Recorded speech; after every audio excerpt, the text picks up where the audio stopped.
That night, the storm hit the city like a fist. No one expected anything unusual. Daniel was just driving home, another exhausting day blurring into the next. Rain hammered his windshield, and the sky cracked open with thunder. His phone was nearly dead, the streets eerily empty. And that's when he saw him. An old man, standing alone at the edge of a broken bridge. For a split second, Daniel almost kept driving. Who stops in a storm like this? But something inside him, a quiet whisper he couldn't ignore, said, "Stop." He pulled over, the car engine humming reluctantly. The old man was soaked, looking fragile, yet there was a strange calmness about him. "Are you okay?" Daniel called out over the wind. The old man smiled faintly. "I've been waiting." A shiver went down Daniel's spine. Waiting for what? For someone who would choose to stop. Daniel felt a deep unease settle in. "Do you need a ride?" The old man just nodded. Inside the car, the silence was heavy. The storm raged outside, a chaotic symphony of wind and rain. But the man's voice was soft when he spoke. "Tell me, Daniel, are you happy?" Daniel froze, his hands tightening on the steering wheel. He never told him his name. How do you know my name?" he asked, his voice barely a whisper. The old man didn't answer directly.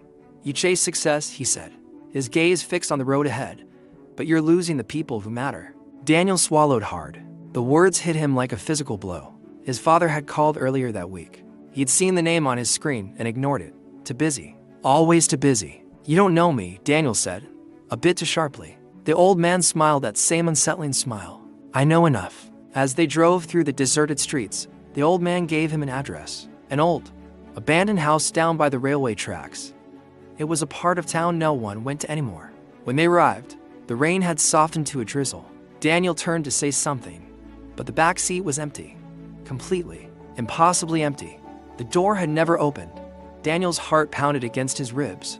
Confused and shaken, he stepped out of the car. The house in front of him looked like it had been abandoned for decades. Its windows like hollow eyes. Thunder cracked one last time overhead. And then he noticed it. A small, weathered wooden sign half hidden in the overgrown weeds. It had a name carved into it. His father's name.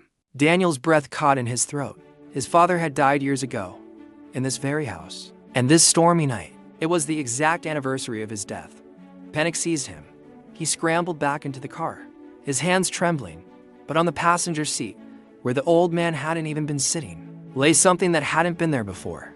An old, silver watch, his father's watch, the one he was buried with. Tears blurred Daniel's vision as memories flooded his mind. Missed calls he never returned, visits he postponed, words he never got to say. A lifetime of regret washed over him, and that one single moment. Suddenly, his phone buzzed weakly. 1% battery. A voicemail notification from an unknown number.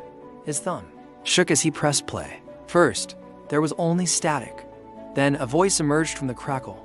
A voice he hadn't heard in years, but knew better than his own. His father's voice. "Son, if you're hearing this, I hope you chose to stop." And then the phone died. Daniel sat frozen in the suffocating silence, the watch cold in his hand. Outside, the storm was finally breaking.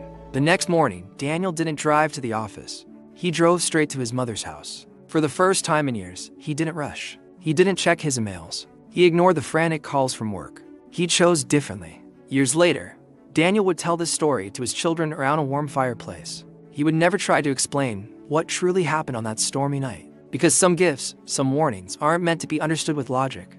They are meant to wake you up. And the most shocking truth of all, the old man wasn't a ghost, or a stranger, or a figment of his imagination. He was a second chance. Thank you for watching. If this story touched you, remember to subscribe for more.